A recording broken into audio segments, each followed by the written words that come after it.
In every dark tunnel, there's a glimmer of hope. In every painful moment, there's a strength to heal.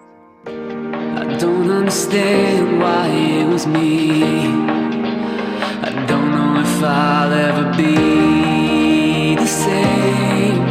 Is the same what I want anyway?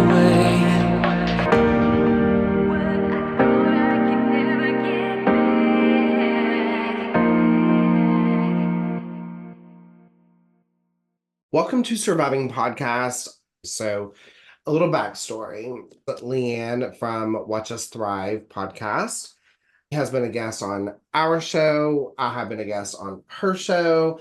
And I got an email from someone who is now a friend of mine named Angela that said, "Hey, I was listening to something completely out of my genre and came across your episode, and I would love for you to come share the story." She has a podcast I'm a huge fan of now, and her name is Angela. The podcast that she hosts is a gay podcast for everyone, and it is amazing. I'll share all the links. Angela, I'm so obsessed with you. You know that already. Likewise. Seriously. Me too. Thanks for having me on here, David. Oh my I'm gosh. really excited. So the other night, Angela and I, we use the same editing software.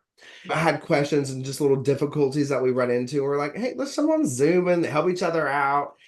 2 hours pass and her partner is, I'm hungry. And today we have been on an hour before we even hit record. Yeah. But we had such great conversation. Why were we not recording, Angela?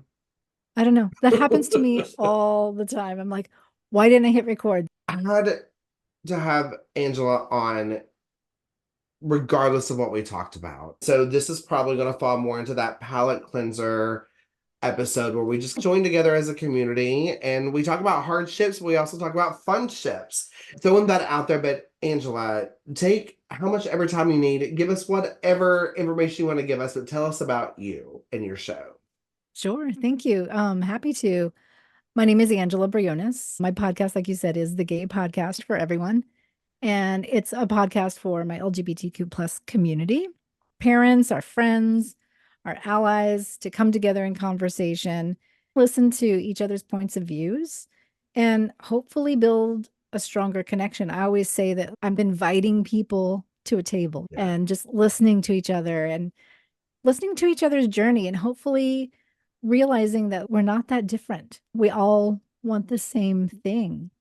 I created it because, or I wanted to talk about it because I started understanding that when I came out, I was in the closet for years, right? And I was coming out to myself for years.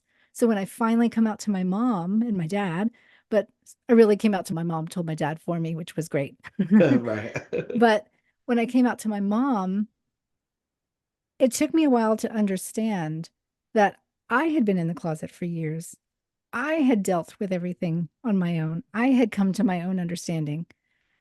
And I come out and I just go, I'm gay. And it's like you drop something on their lap and you run off, because I'm sure you felt the same way. When you come out, you're just like, oh my gosh, this is wonderful.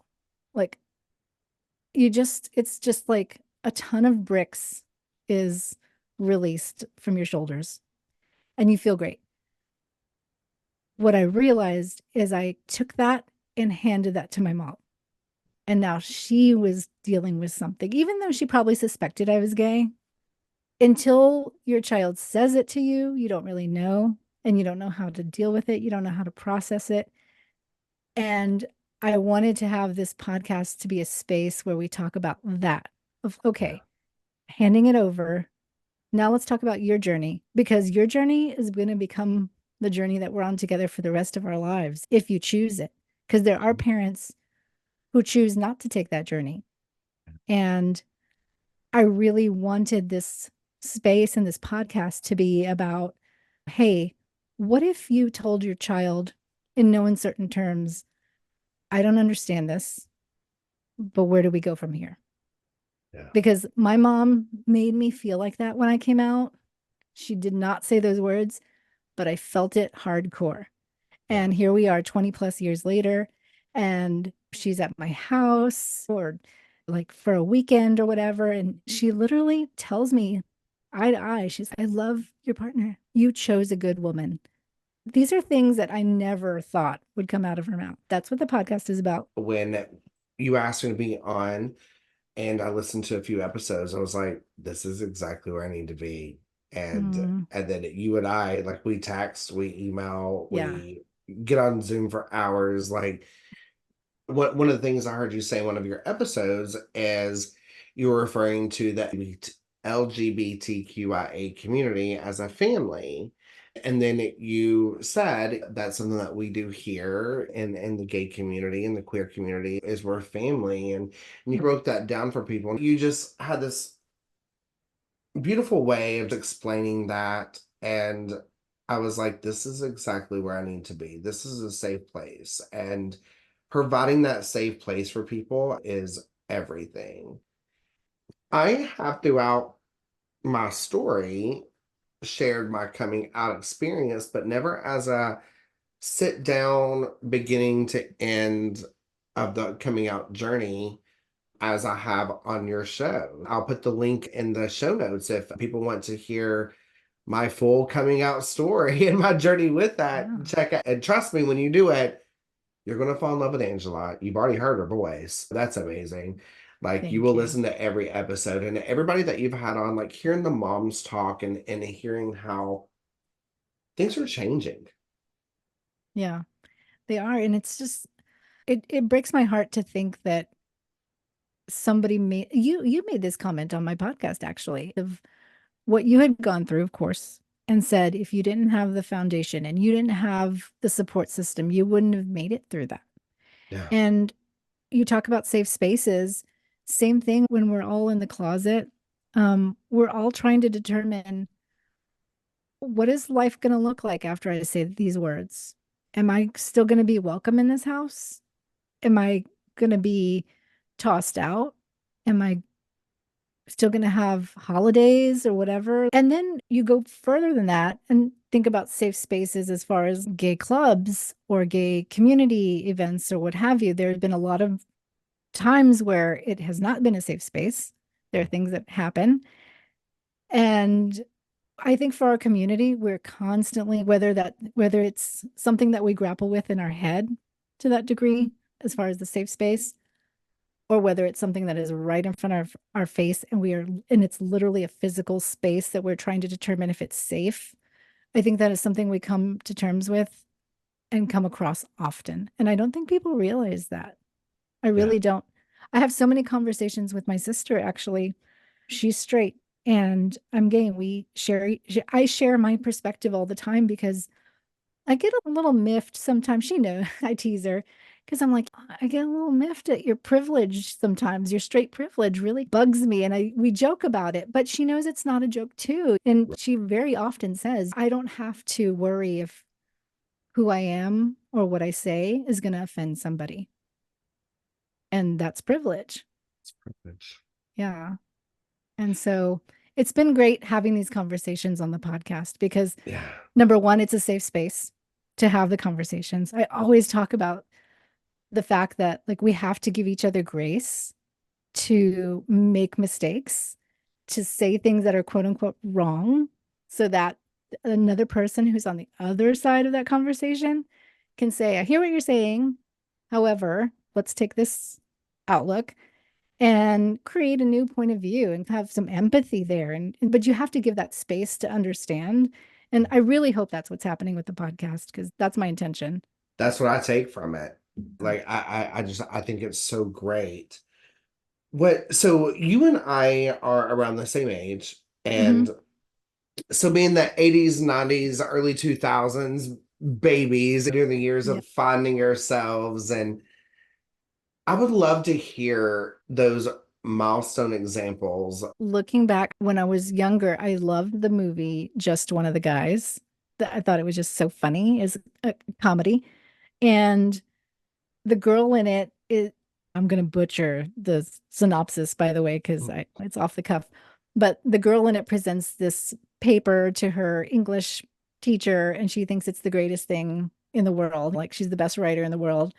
He doesn't love it. And she has created a narrative that he doesn't love it because she's a woman. And if I presented this as a man, if I gave you the exact same paper and I was a boy, actually, because it's in high school, the setting is in high school, I would have gotten an A. And I would have gotten, I think she was trying to get like the newspaper, like some sort of role in the newspaper, school paper.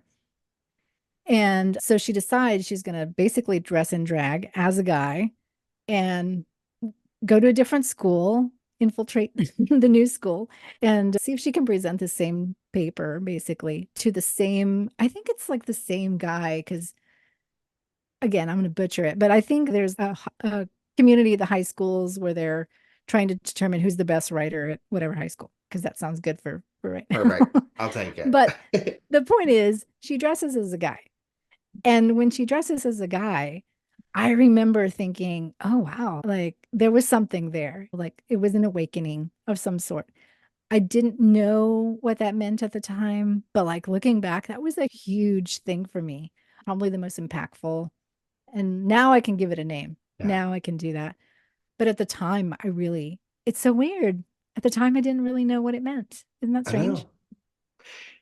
Yeah, how can I make myself into that? Not realizing that's not who I wanted to be, it was who I was attracted to. And once I was allowed or had a title to put to it, and that permission, I guess, is when so many light bulbs went off. Was there anybody that you didn't come out to? I never came out to my grandparents, just from circumstance. I think it was just my age, their age. They weren't in a place where they weren't in a good healthy place to where we could have that conversation. And I always think I wish I could have come out to them just to know how that would have gone. But at the same time, like if there were people who could have destroyed me with a negative reaction, it would have been them. I remember telling my mother or asking my mother, please don't tell Mama and Papa. I'm from the South. They're Mama and Papa because they're very into their religion, and that's was a huge fear of mine. Hmm. And the next day, I saw my mom and she said, so I told your mama and papa. And I was like, damn it, mom. But they were amazing. I feel so guilty for how amazing my coming out story was. I totally Because, understand that. and Yes. and I hate that we're in a place that I can't celebrate or I feel guilty celebrating something so amazing for me because of never other people not getting that. Also, conversely, that because that is 100% accurate. And now that marriage is legal, I have started to understand that I'm in a space where I don't feel that I'm worthy of that for some reason.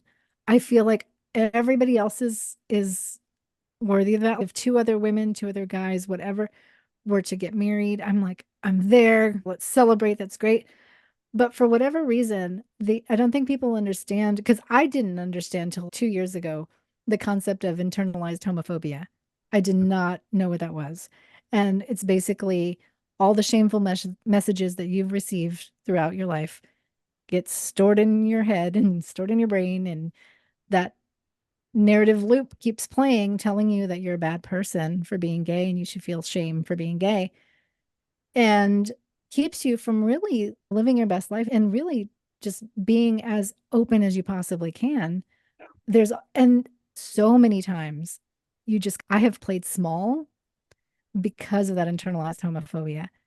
And a lot of the good struggle I have with my podcast, what I'm learning, it's a space where I'm growing too. Like it's not just for parents and for allies, it's for all of us, myself included. I was with writing. You write the book you need to write, you write the screenplay you need to see that movie. Same thing with podcasting. I needed to have this conversation for myself. Yeah. I needed to know where I fit in because I was playing small and I'm still playing small to a large degree. When it comes to weddings and marriage, I'll use my sister as an example because I know I can. I see her get married and I'm like, I want that too. And I can have that now, right? But for some reason, I haven't allowed myself to have that. And that is just chipping away at the internalized homophobia that has just really, it's just amassed in my head this entire time. And I'm learning how to dismantle it every day. The whole marriage thing. I have not been married. I battle back and forth. Do I? I have told myself that I love Cody. I'm committed to Cody, and that's all I need, and I don't need a piece of paper. But then there's that other part of me that's, but I deserve that piece of paper. And so I get so torn with, and not even realizing I did not believe that internal homophobia is the same with rape culture. It's the same with blaming the victim, right? How Mm. many times have we heard or even maybe said ourselves when we hear of, hey, did you hear about that girl that was walking to her dorm from college and after a party and she was attacked and assaulted? Mm. We first say, what was she wearing? That doesn't matter. Yeah, the conditioning is so deep that we don't Yeah. even know. We don't even realize that our subconscious is like holding on to that so much. And what's really ironic is I knew that like when I came out, my mom's biggest thing, or any parent, I guess, they worry about the optics, especially in my culture, in the Latino culture. It's like, what are people going to think? What are they going to Yeah. say? The neighbors, the family, whatever. So they worry what people are going to say about you behind your back, etc. Those reactions create the internalized homophobia as well. It's, oh, I should feel shame for whatever the topic of this conversation is, which happens to be being gay. It's internalized homophobia, it's shameful messages. And the kind of irony of all that is that as we talk about marriage, I'm just realizing this just now, as we talk about marriage, I am thinking my biggest hangup is walking into a space and having to ask the question, do you allow gay marriages here? And which is like realizing that is conditioning from the past. That's just, I have to dismantle that and walk into a space and know that I belong, Yeah. or at least present as it's like I do belong. And now, if you have a reaction to me that tells me that you don't think I belong, that's different. But I need to learn how to walk into a space and feel like I belong because I do. Yeah, absolutely. And I try to not be someone that thinks anything negative is because I'm gay. I did in my younger years, and I Mhm. think that it's natural. But when someone doesn't like you, you want to say, "Oh, it's because I'm gay," or "Oh, it's because I'm a different race," or "Because I'm a different size than you or gender than you." We get conditioned into thinking that's the case, and then finally, I started realizing that sometimes you just don't like people because they're not good people. So when I came out of the closet, I wore it as a badge of honor. Like everybody had to know. I started every conversation with, "Hi, I'm gay David," because it was so nice to be able to say it that I just Sure. had to oversay it. But then Yeah. when I found that level with it where it Hmm. was good and healthy, then that's when other things started coming to me. If someone doesn't like me, it doesn't mean it's because I'm gay. It's maybe I was an asshole. Did you Yeah. have those realizations of still trying to figure out yourself? And that's the funny thing is like, I was under the impression that when I came out, like there was going to be a switch and it was like I was going to be like in the closet and then just not, period. And I was like, okay, I didn't realize that we were going to have to come out 100,000 times in our life. You come out to coworkers. When you get a new job, you have to tell those new coworkers. Inevitably, they'll ask, "Are you married? Do you have a husband?" etc. You have to go through that. Even at the grocery store, people make assumptions and say, "What are you and your husband doing this weekend?" I didn't realize that there was still a process of understanding how just understanding what does this mean for me? What does my life look like now that I can be the person, now that my truth is there, now that everybody knows my actual truth, there's a process. It's unlike for parents, they describe it, especially on my podcast. There's so many parents who describe the process in between as like a grieving process. I guess they had a lot of expectations. I think it's the opposite for us a little bit because we're actually excited about what's in the future, Yeah. but we're trepidatious because we don't know really what that looks like. A lot of that has to do with we just didn't have the role models to show us what that looked like. When we talked about TV earlier, I remember Ellen being one of the probably the only person at the time who reflected who I was. Yeah. And then later we had the L Word and Queer as Folk. But before that, it was just Ellen. At least that's what it seemed like. She had a hit show. She was very prevalent. And honestly, when my podcast started, I called it They Can't All Be Betty, based off of her mother, Betty DeGeneres. Betty DeGeneres wrote a book. She wrote two books, actually, and talking about when Ellen came out to her, she didn't receive the news very well. She gave her a hug, but she had a hard time. Sure. And from that point to literally being on the stage of the Human Rights Campaign, being a spokesperson for the HRC, that was not overnight for her. That Yeah. was a process. And I wanted to talk about that. So I initially called my podcast They Can't All Be Betty. Like they don't, not every parent has to be on the stage of HRC. Not every parent has to be on the float of a pride parade. As long as you don't abandon your child and as long as you walk through that journey together, that's all you need to do. That's Yeah. it. And you're right, David. There's that kind of trepidation, one step at a time for us, but towards something very positive, yet unknown. And then I think for our parents and our family, it's unknown as well, but there's a lot more question marks because they truly don't know what that means. But that's where Well, this conversation has to happen. I have always told people that have reached out to me with, even before podcasting, but we have to allow grace. We are busting out of that closet. We are so excited. We are born again, Mhm.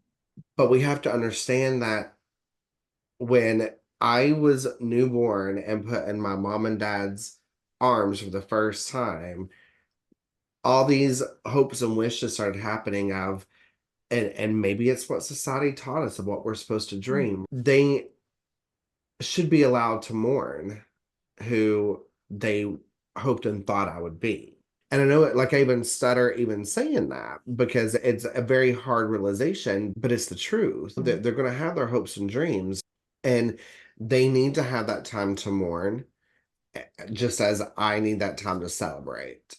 But it doesn't always happen at the same time. And Right. that's when the shit happens. And it took me a while to realize that I say this very cautiously that I was in the closet for so long that it's unfair for me to expect my parents, like once I give them my truth, for them just to immediately be on board. You should immediately show your support. You should immediately show your love. But it's okay if you say, I don't know what this means. I have questions, but it doesn't change how I feel about you. I love you. That can happen, and that's okay. And I want to keep pushing that so that parents can understand. But I'll say this, the biggest difference is when you and I were kids, our parents probably didn't have other parent friends who were going through the same thing. They didn't have anybody to talk to. I didn't know anybody else who was gay. No one. My sister and I were talking about this the other day. We have 7 years of difference between us. She's 7 years younger. And she knew so many gay people in high school. And I was like, I knew no one. Same. And I'm like, just in that like almost 10-year period of time, a lot was different. And when I came out, I didn't know any gay people. So my parents certainly didn't, or they knew who my friends were. They certainly didn't have friends whose kids were gay either. They're confused. They're lost. They need time to be in the closet, so to speak, too, of, okay, I know what this truth is, but I need to figure it out for myself. Because you know how we go through the closet on our own for a long time. Mm. I think parents need that space too of, okay, I know what the truth is. I need to figure it out for myself. I'm not ashamed. I'm going to come to terms with it. I'm going to understand. I'm going to figure it out. We're going to do this together. But yeah, I think kids today, they have parents who are our age who know other gay people. Yeah. And it's not a thing. Yeah. It's not a thing to be fearful of. I would love to hear when you accepted you as yourself. At that time in Austin, I'm dating myself saying this, but at that time, there was, I think, one gay bar. Maybe there was two because there was one that had been there a long time, but that was like more of a male centric Mm. bar or a club, I should say. So there was this one space, and it wasn't like I didn't have to go downtown. It was like a good area, easy to get to type thing. So that made it easy. But there was just one place. And that was when the L Word started playing and it started airing on Showtime. And so every Sunday they would show the L Word and invite people to come in community.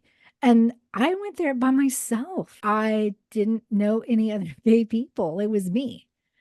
And I can't even believe that I was able to go in there by myself. Like when I look back, I'm like, that's pretty brave because that's tough to go in that space. But I swear, I would feel like I would walk through the doors and like life was different the moment I was on the other side of that door. Like everybody understood who I Yeah. was and understood my life and understood me and didn't have a question. There was no shame. That's the thing. It was a safe place and there was no shame in those walls. I went on a gay cruise or a lesbian cruise, and this is a long time ago, but I will tell you that was like utopia because it was just like everybody there was exactly like me. We had the same conversation. We weren't judging each other. It's so funny. Fun fact, Chaz Bono was actually on that cruise. And the funnier part, I played 3-on-3 basketball with Chaz Bono. Yes. Like it was so funny because me and my then partner at the time went on this Olivia cruise, which shout out to Olivia Cruises because they're just great. Like it was a wonderful experience. And there's what can you say? You're in utopia, like I said. Right. But we went up like to the top. We could see a basketball court. We just wanted to see the view, honestly. Mm. And we go up there and realize that there's already some people there and one of which is Chaz Bono. And they needed two other people. And they're like, you guys want to play? And we're like, no, we don't know what we're doing. Long story short, we played and it was funny because I texted my mom when was able to text her.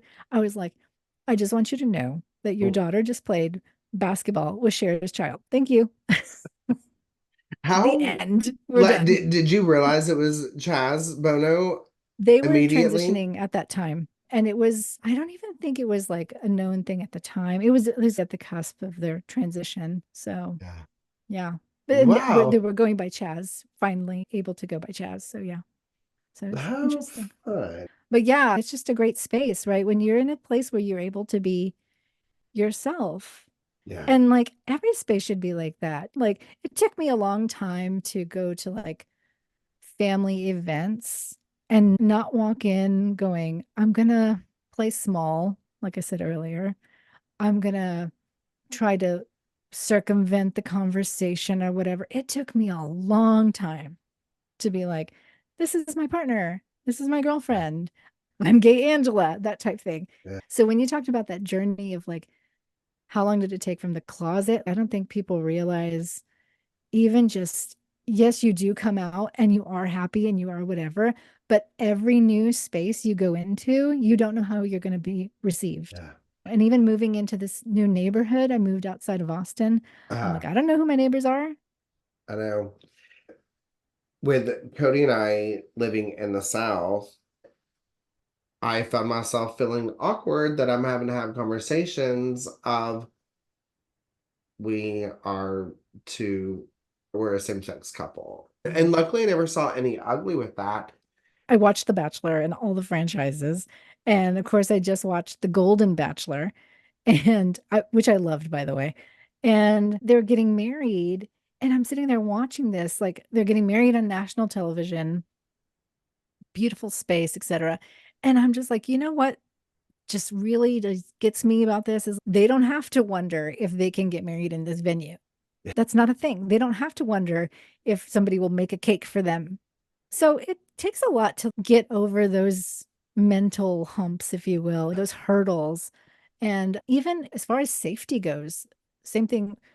with us in this new house, if you hire people to repair things, I remember just not too long ago, there was a guy who came over and it just, we judge each other. We do. We just do as human beings. Yeah. And I could just tell that perhaps he would not be as open as I would hope he would be. So I was telling my girlfriend, I was like, and we typically do this with everyone, by the way.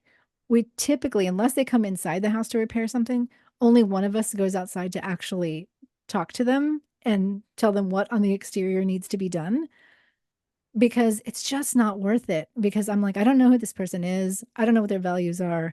I don't know who they are other than repairing a fence or repairing the roof, whatever. And it's just a matter of safety. You can tend to feel like I get really angry, but like in a healthy, angry way. But I'm really glad that we're in a place where, like you said, we do find more people who are more accepting of it than we realize. A lot of it is just us and our age and our conditioning. We're Mhm. conditioned to expect somebody to have a bad reaction. I know. We're getting there. Yes, we are. Love that. And be mad, not gonna be bitter when I use the double-edged sword. But I'm living in a time where I get to see the change Yeah. and I get to be a part of the change. And I love that. And also, we need to be a part of that change too. What is that saying? Be the change you wish to see. And Yeah. so I feel like much of that change has to come from me. So I Yeah. need to walk into a space and present in a way that I know that I'm proud of myself. Mhm. As we do start winding down, what I'm so excited about is what we talked about off the record, and nothing's set in stone, so I'm not going to go into detail, but the podcast community that we are a part of, which is so accepting, I haven't ran into, and I'm sure it's out there, but I haven't ran into any of the we don't like gays or we don't like mental health or we don't like men or we don't like women or like it's so freaking accepting. And you and I pushed out a couple of ideas that both of us already do and how we can maybe do it together. So with that being said, listeners, there may be some really fun stuff coming up in the future of us just having these palate cleansers or whatever. And so I want everyone to check out Angela's show, at least listen to the episode I was on, Definitely. and blow up the reviews and comments with that. So that way she will want to keep me around and know that I'm useful for something. But as we start to wind down, I would love to hear what the biggest takeaway you have personally received this far into your podcast journey. Oh my gosh. The literally the best feedback that made me cry because it was so beautiful was from somebody I didn't expect. So that was part of the whole thing. They contacted me and said, I listened to your podcast and my child has come out as trans to me. And I had already been listening just as an ally. And I was a little prepared for the conversation because I had been listening. They said, when we went to therapy, I used your podcast as an example for the therapist and for the conversation because the child was going to come out to their father. So they said, I want you to listen to this episode before you talk to your dad.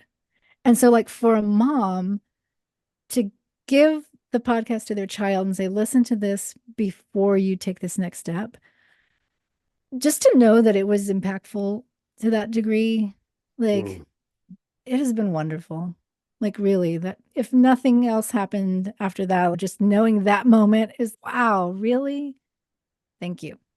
That Oh my meant the world to gosh. me. What an amazing story. And for you personally, I can't speak for you, but I'm assuming that, especially being newer into the podcasting world like we are, that's validation for us that we need that. Oh, for sure. I'm sure you were like, okay, next episode coming out tomorrow. It probably fueled that fire Yes. for you. You're right, because that person didn't know that at the time it was literally like that. At the time, I was questioning whether I should come back the next season. I was like, should I just hang it up or should I do that? So it's funny. That's the universe, though. That's the 100%. synchronicity of the universe doing its thing. Yeah, So 100%. Because what a lot of people don't realize is this truly costs us money out of our pocket. Absolutely, there are ways once you start making money and to maybe at least cover out of pocket expenses. But mm, for you and I to do so and others to do something like this, it is a true passion. It is a true message. We could be downstairs with our partners eating Kentucky Fried Chicken and drinking Mountain Dew and watching The Housewives, yeah. but we have a message and a story that we want to Mhm. share, and they love and support us because they see the passion in it. And that was a great question. Thank you. I appreciate that question. Yeah, I love Yeah, that story. Thank you for sharing that. absolutely. To call you a friend is such an honor. And the way we connected immediately, the way that I heard your voice, I saw your face when we first logged in, and I was like, this is a safe place. I'm good here. I don't have to filter things. I can be all of me. And I think that she'll like all of me. And I think you do. And I I love do. all of I you. do. I feel like we have this lifelong connection now. We connected immediately, and I'm like, Yeah. this is a lifelong connection. Oh, yeah. Yeah. We've got plans. Summer's coming. You will be seeing me this summer, and you and your partner are always welcome here. Tell everybody where we can follow you, find you, like you, love you, and all the things. Awesome. Right now, I'm all in on Instagram. It's the gay podcast _ for everyone. I'm working on my website right now. So, really, Instagram is the main way to find me. And then on any podcast platform, look up the gay podcast for everyone. That's really the main way to find me. And I just appreciate this, David. This has been really awesome. Thank you for having me. I want to extend my deepest gratitude to our incredible guests for sharing their transformative journey with us today. Join us next week as we dive into the healing process and share more incredible stories of triumph and resilience.